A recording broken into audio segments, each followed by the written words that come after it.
वसंत पंचमी के इस शुभ अवसर पर सब मंच पर विराजमान हमारे पूज्य सतीश बहन जी, निर्मल बहन जी, स्वामी राघवानंद जी और मंच पर विराजमान वो सभी बड़े बड़े संत स्वामी पूर्णानंद जी महाराज जो यहाँ रहते रेगुलर, आप सबको हमारे सिद्धि के सीधे आप सबको प्रणाम करते हुए मैं अपने भाव थोड़े व्यक्त करना चाहूँगा कि श्रद्धांजलि है सदगुरु को। आज 51 साल हुए जब पहली बार मैं इस गाँव में आया था। हमारे मित्र ले आए थे मुझे कि आज चलिए बिहार में एक आश्रम है जहाँ एक परमात्मा आते हैं और वो परमात्मा आते हैं, ऐसा भाव उनका सुन के मुझे कुतूहल हुआ। तो मैंने देखा कि सचमुच ये परमात्मा का दृश्य होगा, कैसे जब भगवान यहाँ आए होंगे अयोध्या में तो क्या दृश्य रहा होगा। गाँव की सड़क से बैलगाड़ी पर लोग लेके गुरु महाराज को आते थे। लोग बैलों की जगह अपने कंधे लगाते थे। एक ऐसी होड़ बचती थी कि कौन कितना करीब पहुंच जाए सदगुरु के। सदगुरु आते थे दूर की यात्रा करके अपने गुरु श्री नंदनी सरकार का जन्मदिन यहाँ मनाने, और तभी से ये वसंत पंचमी का त्योहार चला आ रहा है। गुरु अपने गुरु की यात्रा में थे और हम यहाँ आए हैं गुरु और दादा गुरु दोनों के लिए आज वसंत पंचमी की अवसर पर हम उन्हें याद कर रहे हैं। तो मित्रों, जीवन की 51 साल हो गए। जो यात्रा बाहर की है वो बाहर की यात्रा चलती रहेगी, वो आपके प्रारंभ कर्मों से निर्मित है और उसी के हिसाब से और आपके प्रयासों का बहुत मूल्य नहीं है और है भी। लेकिन मुख्य बात जो गुरु महाराज जोर देते थे जिस बात पर सदगुरु हमारे, वो अंदर की यात्रा की बात करते थे। अंदर की यात्रा जो गुरु ने मंत्र दान दिया, जो गुरु ने समझाया, जो गुरु ने जप बनाया और गुरु ने हमारी आत्मा को जो ऊपर उठाया। हम सभी प्रेम चाहते हैं, प्रेम ही जीवन का आधार है और प्रेम के तरह है दैहिक प्रेम, मानसिक प्रेम और आत्मिक प्रेम। तो सदगुरु वो है जो आपको आत्मिक प्रेम देकर आपको आत्मावान बनाता है।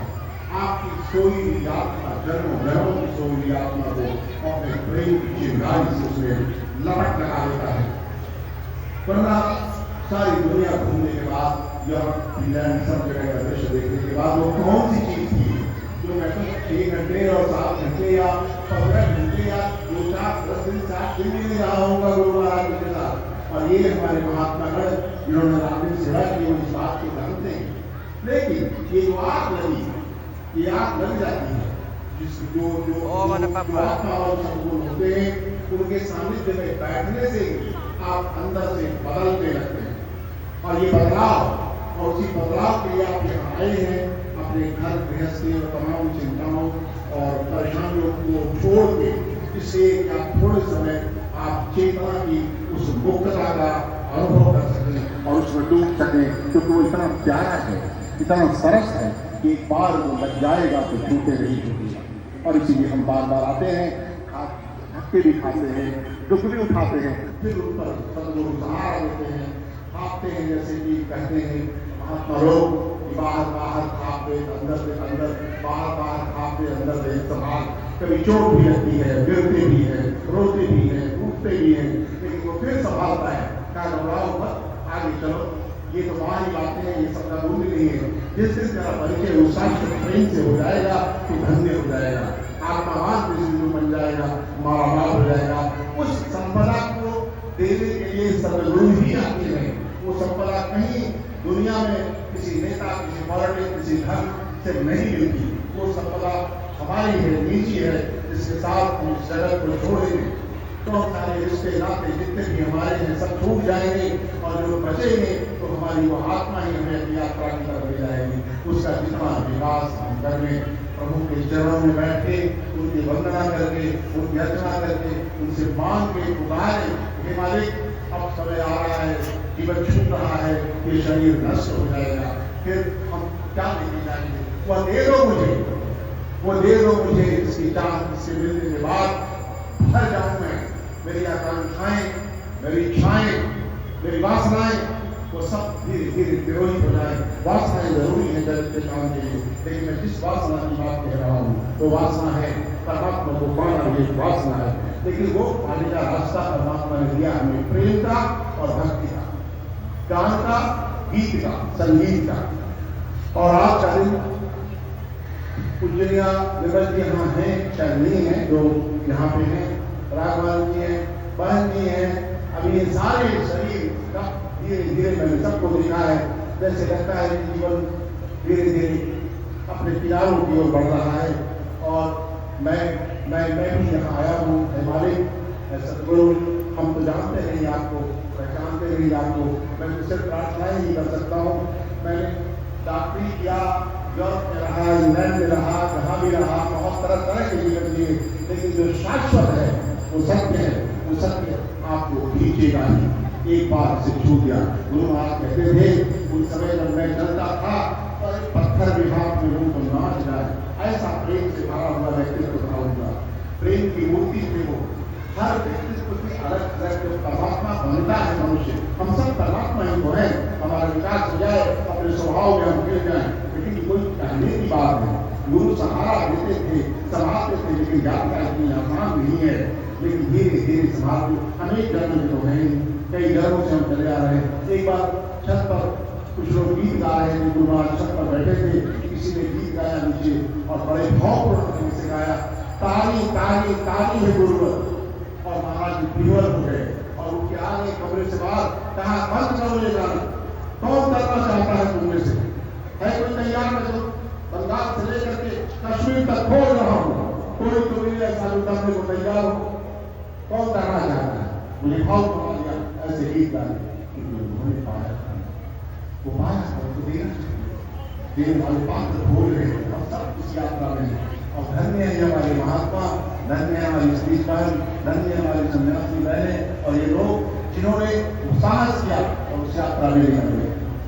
और ये लोग पूज्य हैं, आदर के पात्र हैं, प्रणाम योग्य हैं, इन सबकी हमें वंदना अर्चना करनी चाहिए।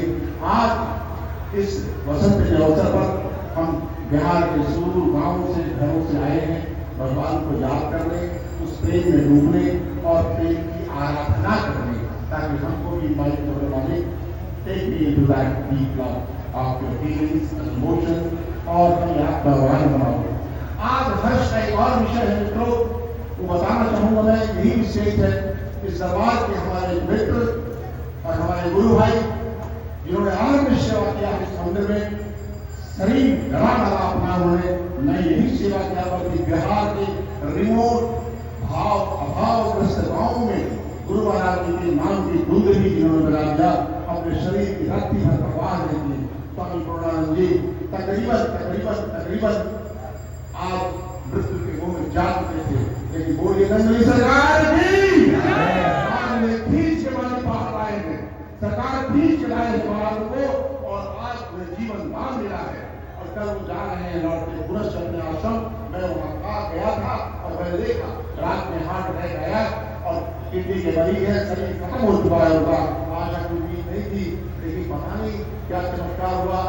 सभी बहन की प्रार्थना, आपको की प्रार्थना, सरकार की कृपा, गुरु महाराज की नजीक हो और कैसे जैसे पीछ के आगे मौत के मुंह से बाहर आए हैं, आज सारा कुछ निकल रहा है और कल फिर वो आश्रम पहुंच जाएंगे रांची में जहां उनका आश्रम। तो गुरु बहुत कृपालु है और हम तो ज्यादा भक्ति की बातें नहीं जानते, पर इतना जानते हैं कि जब भी पुकारो गहरे से उस मालिक को तो याद आ ही जाता है, जो करना है वो कर ही देगा। मौत तो होगी, शरीर तो जाएगा एक दिन, लेकिन जितना काम उनको लेना है जिससे वो लेके ही छोड़ेंगे, उतना काम करा के ही दे देंगे। तो मैं जनरली बहुत भावुक हो जाता हूँ। अपनी बहन के कमरे में बैठा था मैं और आपसे पूछ लिया इन्होंने, कुछ गुरु महाराज जी के संस्कार सुनाइए, कुछ बातें सुनाइए, और वो कहते कहते वो भी रो पड़ी और मैं भी रोने लगा।